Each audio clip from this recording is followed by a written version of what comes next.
자, 오늘 이제 스바냐서를 시작할 텐데요. 스바냐서는 1장부터 3장까지 있습니다. 1절에서 소개하는 것처럼 스바냐는 요시야 왕 시대에 활동했던 선지자입니다. 요시야가 이제 아버지 아몬 선왕이 가장 우상숭배하고 악한 왕입니다. 그래서 요시야가 이제 처음 왕이 됐을 때에 유다 나라는 온통 우상숭배와 제약에 가득 차 있었습니다. 나중에 이제 요시야가 종교개혁을 하지만 그때 스바냐를 통해서 여호와의 날 하나님이 심판하신다. 요엘, 아모스 똑같은 선지자들의 예언과 똑같이 여호와의 날에 하나님이 진멸하신다. 그런데 그때 하나님은 심판이 목적이 아니고 구원과 회복이 목적이다. 그래서 1장, 2장은 하나님 여호와의 날에 심판하실 것을, 그래서 온 지면에 특히 유다와 유다 주변에 있는 모든 나라들을 심판하시고 3장 1절로 7절에 예루살렘을 심판하시고 8장 온 지면을 심판하신 후에 여호와의 날에 임할 구원을 이게 3장 9절부터 20절까지 이방인 구원과 이스라엘 구원과 또 이스라엘의 회복에 대한 말씀이 마지막에 등장합니다. 저는 오늘 스바냐서를 시작하면서 저는 놀라운 비밀을 발견합니다. 첫 번째는 1절을 보시면 지금까지 우리가 어느 한 사람을 소개할 때 4대를 소개한 사람이 없습니다. 그런데 오늘 스바냐를 소개할 때 히스기야의 현성 4대를 설명합니다. 그만큼 이 스바냐를 하나님이 소개할 때 히스기야의 직계 가족이라는 것을 설명하고 이름의 뜻이 아주 중요합니다. 전번에 하박국 선지자의 이름의 뜻이 꾀하는 자라고 말씀을 드렸습니다. 오늘 스바냐의 이름의 뜻은 따라서 해보시죠. 여호와께서 숨기는 자. 여호와께서 숨기는 자. 하나님께서 보호해 주는 자라는 뜻입니다. 그러면 어떤 사람을 하나님께서 보호해 주고 여호와의 날에, 자 거기 방금 2절 3절을 읽으셨던 것처럼 다시 한번 여호와의 날이 어떤 날에 하나님이 숨겨주시는가를 보시기를 바라요. 자 2절 3절 읽습니다. 시작. 여호와께서 가라사대 내가 지면에서 모든 것을 진멸하리라. 자, 지면의 모든 걸 다 멸절하는 거예요. 진멸하시는 거예요. 거기에 구체적으로 3절에 이제 사람과 짐승과 공중의 새와 바다의 고기, 그러니까 지면의 모든 살아있는 모든 것을 다 진멸하는 날이 여호와의 날입니다. 3절 읽습니다. 시작. 내가 사람과 짐승을 진멸하고 공중의 새와 바다의 고기와 거치게 하는 것과 악인들을 아울러 진멸하는 것이라. 내가 사람을 지면에서 멸절하리라.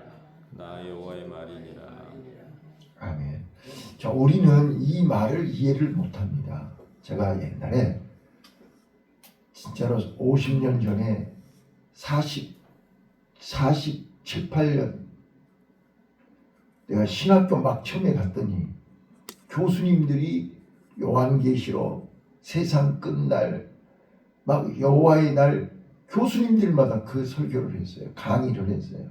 근데 다 똑같이 뭐라고 얘기하냐면 3차 세계대전 얘기를 하는 거예요. 핵무기 얘기를 하는 거예요. 핵이 폭발하면 그때 이제 히로시마 원자폭탄 얘기를 하시면서 이 핵이 폭발하면 이렇게 지면에 있는 사람, 짐승, 식물 다 진멸하게 된다. 이렇게 얘기하시더라고요. 근데 지금 그 핵이 멀리 있는 게 아니라 바로 눈앞에 불과 몇 킬로 전에 있는 북한의 핵무기가 있잖아요. 자, 그거를 지금 핵무기를 보유하고 있는 이 땅의 여러 나라들이 어느 한 나라가 사용하면 동시다발로 이 지구는 사라지게 된다는 거예요. 이게 여호와의 날이다. 이렇게 교수님들이 강의하시더라고요. 근데 오늘 스바냐 선지자는 온 지면에 하나님이 모든 것을 진멸하리라. 자, 3절 읽어보시죠. 시작. 내가 사람과 짐승을 진멸하고 공중의 새와 바다의 고기와 거치게 하는 것과 악인들을 아울러 진멸하는 것이라. 내가 사람을 지면에서 멸절하리라. 나 여호와의 말이니라. 예, 다 진멸하신다는 거예요. 자, 이게 지금 협박하는 거 아니잖아요. 공갈하는 거 아니잖아요. 하나님의 말씀을 그대로 전하는 거예요. 근데 누가 전하는 거예요? 스바냐가요. 근데 스바냐가 누구라고 소개해요? 히스기야의 직계 4대 혈통 있는 사람이 얘기하는 거라는 거예요. 뼈대 있는 사람이 얘기하는 거라는 말이에요. 헛소리 하는 거 아니란 말이에요. 자, 저는 오늘 스바냐의 이름의 뜻이 뭐라고요? 여호와께서 숨겨주시는 자. 이 여호와의 날에 보호해 주는 자가 있어요. 우리가 잘 아는 것처럼 이사야 선지자는 남은 자라고 얘기했어요. 남은 자. 그래서 우리가 이제 예수님이 세상 끝날을 여호와의 날을 노아의 때와 같고 소돔과 고모라 성의 롯의 때와 같다고 그랬어요. 여호와의 날에 온 지면이 물로 심판받을 때 노아의 가족은 살았잖아요. 소돔과 고모라 성이 유황불이 쏟아져서 다 불에 탈 때 롯의 식구들은 살았잖아요.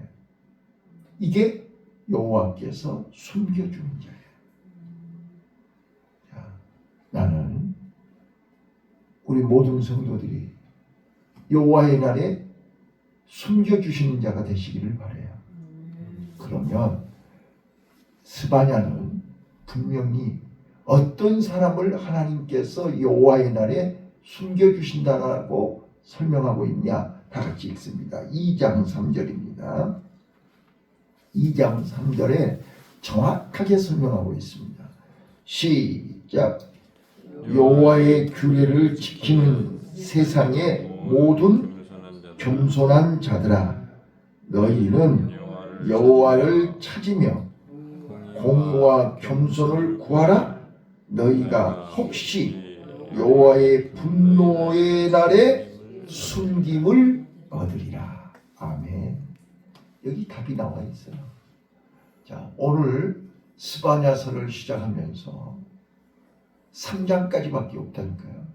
근데 1장, 2장은 여호와의 날에 온 지면을 다 멸절시킨다는 거예요.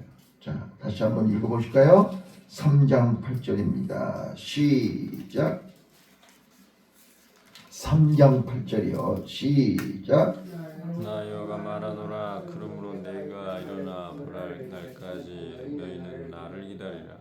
내가 뜻을 정하고 나의 분한과 모든 진노를 쏟으려고 나라들을 소집하며 열국을 모으리라. 온 땅이 나의 질투의 불에 소멸되리라. 예. 온 땅이 하나님의 분노의 불에 다 멸하리라. 소멸되리라. 하나님은 지금 죄악으로 어두움으로 가득 차 있는 이 땅을 진멸하시기 위해서 준비하고 계셨습니다.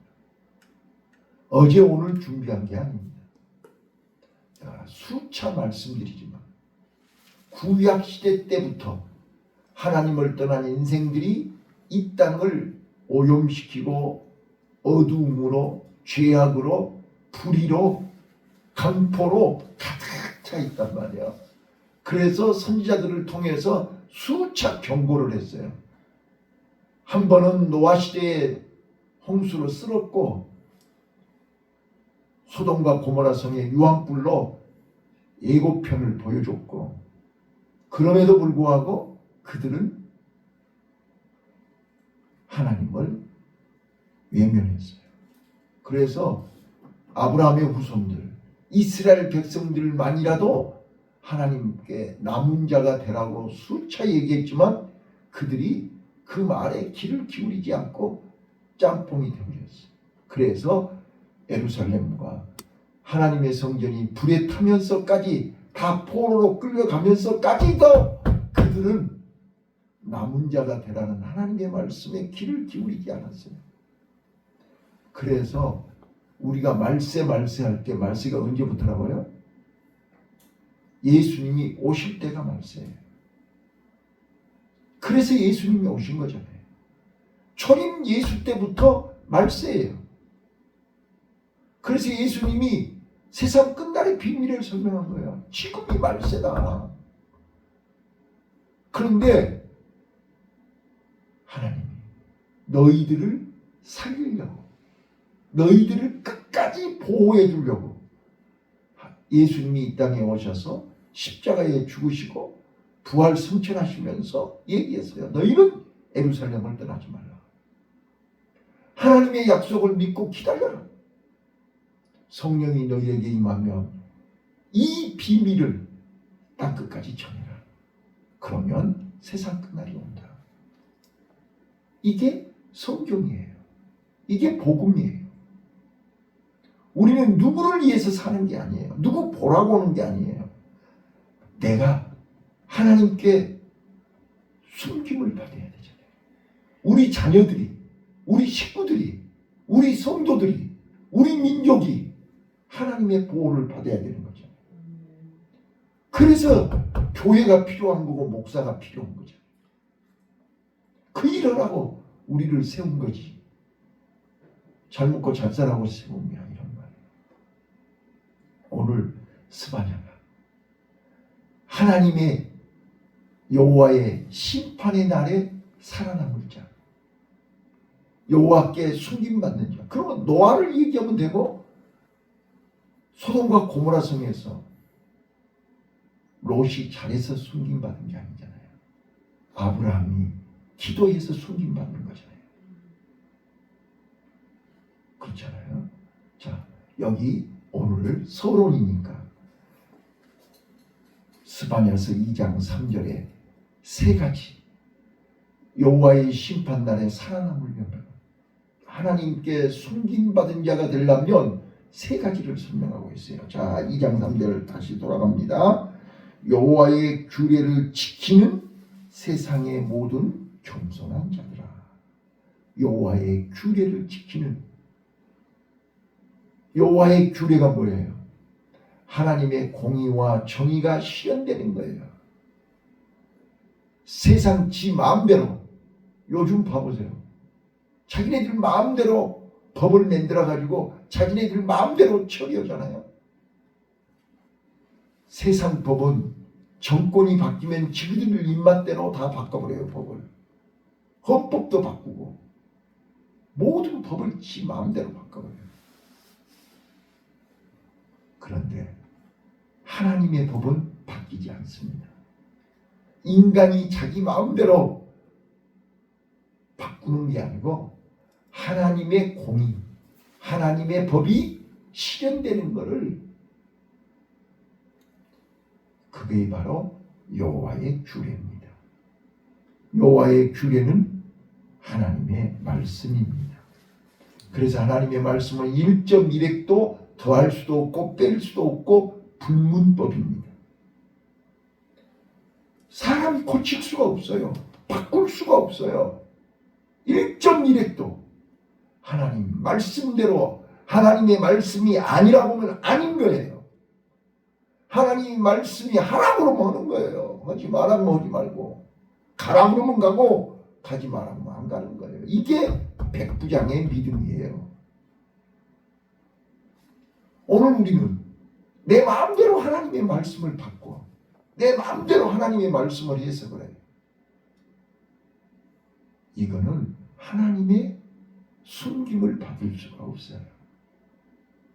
자, 여기 여호와의 규례를 지키는 세상의 모든 겸손한 자들아. 자, 여러분, 겸손한 자가 뭐예요? 겸손한 자는요, 하나님의 말씀 앞에 자기 자신을 인정하는 거예요. 세상 사람들 앞에서 나는 성공했다, 잘났다, 출세했다가 아니라 하나님 앞에서 자기를 발견하는 거예요. 하나님 앞에서 나는 피조물이잖아요. 하나님 앞에서 나는 한없이 작은 사람이잖아요. 아무리 내가 잘나고 똑똑해도 부모 앞에서는 자식이잖아요. 하나님 앞에서는 피조물이잖아요. 그런데 하나님 앞에서 하나님보다 잘났다고? 하나님보다 더 세다고? 하나님을 우습게 여기고?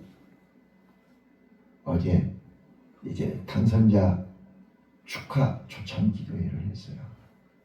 근데 우리 목사님이 구청 직원한테 그러는 거예요. 야, 전 구청장이 왜 떨어진지 아니? 이렇게 물었어요. 그러니까 대답을 못하죠. 목사를 우습게 여기고 예배를 우습게 여겨서 떨어진 거야. 그렇게 얘기하시더라고요. 어느 시대든 누구든 간에 하나님을 우습게 여기면 죽습니다. 주의 종을 우습게 여기면 죽습니다. 자식이 아무리 잘나고 똑똑하고 돈이 많아도 성공했어도 부모를 우습게 여기면 불효자식입니다. 성경은 부모를 주 안에서 공경하라. 그리하면 이 땅에서 잘되고 장수하리라. 이게 하나님의 말씀입니다. 왜요? 부모는 이 땅에 하나님의 대리자이기 때문에 그렇습니다. 목사는요, 하나님의 대리자 일을 하고 있기 때문에 그렇습니다. 하나님을 우습게 여기는 건 하나님의 말씀을 우습게 여기는 것입니다. 하나님의 말씀은 불문입니다.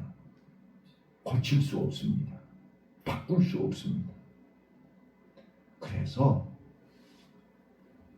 겸손한 자들은 늘 하나님 말씀 앞에 서서 내가 한없이 연약하고 부족함을 인정하고 하나님 앞에서 내 마음이 가난한 자. 그래서 심령이 가난한 자가 복이 있나니 천국이죠, 이것이. 하나님 앞에서 내 마음이 가난해야 됩니다. 하나님 앞에서 내 마음을 비워야 됩니다. 하나님 앞에서 내 마음이 세상 욕심으로 채워지면 겸손한 자가 될 수 없습니다. 왜요? 그 욕심 때문에 하나님의 말씀이 귀에 들어오지를 않습니다. 여기 여호와께 숨김을 받는 자, 끝까지 남은 자, 끝까지 여호와의 심판날에 살아남을 자는 노아가 그랬듯이 오직 내 생각, 내 욕심. 자, 봐보세요.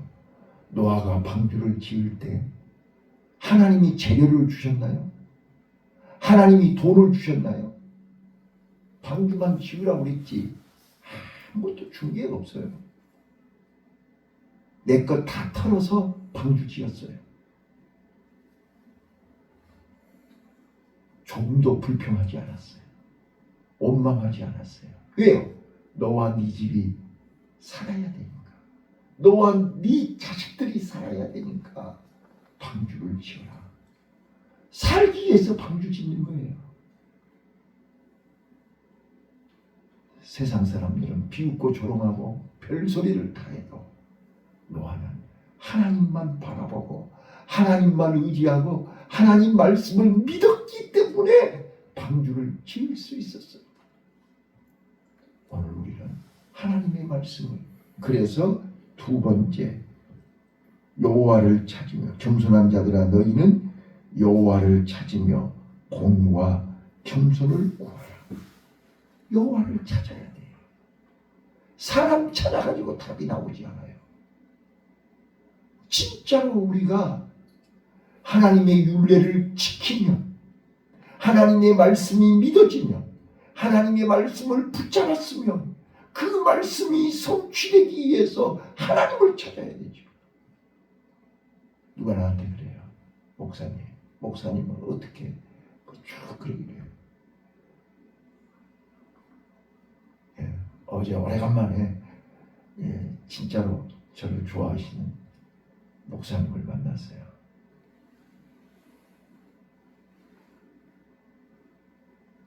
끝나고 오면서 인사 못했다고 전화하고 문자 보내신 목사님인데 그 목사님이 그래요. 목사님 여전히 건강하시고 사역을 많이 하시네요. 하나님의 은혜지요. 그랬더니 뭐라 그런지 아세요?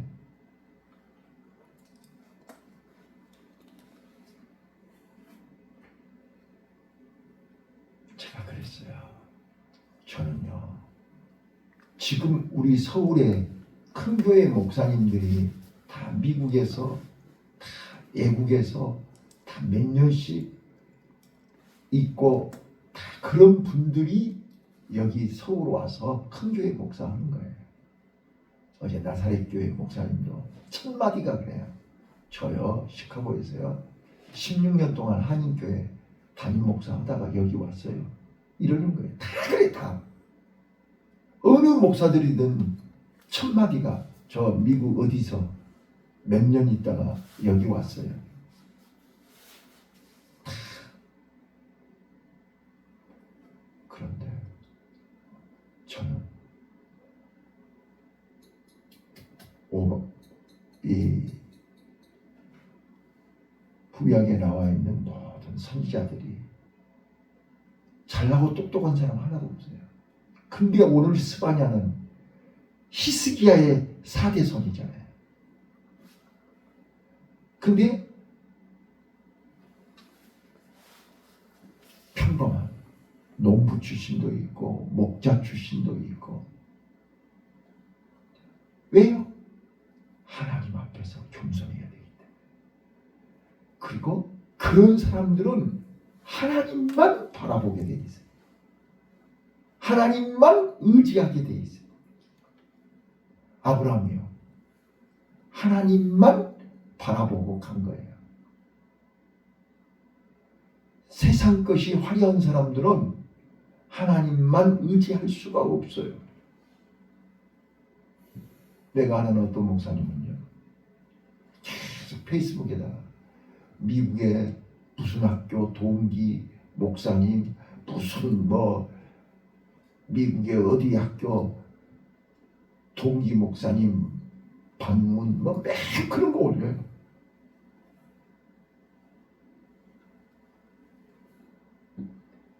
물론 그것이 자랑일 수도 있죠.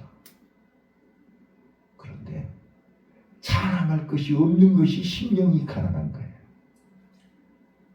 그래서 하나님은 나와 여러분에게 자랑할 거리가 없게 만드시는 거예요. 자랑할 것이 없어야 하나님만 찾아가지요. 하나님만 의지하지요. 그래서 여호와의 규례를 지키는 세상의 모든 겸손한 자들아, 너희는 여호와를 찾으며 하나님을 찾아야 하나님이 나를 숨겨줍니다. 하나님이 나를 보호하십니다. 하나님은 나를 책임집니다. 하나님이 나를 끝까지 지켜주신다는 말이에요. 여호와를 찾으라. 아모스 선지자도 얘기했잖아요. 여호와를 찾으라. 그리하면 살리라. 예, 그리고 마지막으로요. 공의와 겸손을 구하라. 너희가 혹시 여호와의 분노의 날에 숨김을 얻으리라. 자, 오늘부터 우리는 공의를 구해야 됩니다. 그리고 겸손을 구해야 됩니다. 공의를 구한다는 말은 하나님의 말씀이 내 삶 속에, 우리 가정에, 이 땅에 실현되기를 구해야 되는 것입니다. 지금은 불법이 판을 치고 있지 않습니까? 힘 있는 사람들이 좌지우지하고 있지 않습니까? 하나님의 말씀은 온데간데 없고 하나님의 공의와 정의는 땅에 떨어지고 힘 있는 사람들이 판을 치는, 자기네들이 말이 법이요. 옆에 사람이야 죽든지 말든지 힘 있는 사람들이. 그래서 너나 나와 할 것 없이 키를 쓰고 세상에 말도 한국말도 못하는 2살, 3살짜리들을 유치원에 조기 유학을 보내고 그래가지고 힘 있는 자가 되라는 거죠. 그런데 그런 사람들이 힘이 있으면 아름다운 정의가 실현됩니까?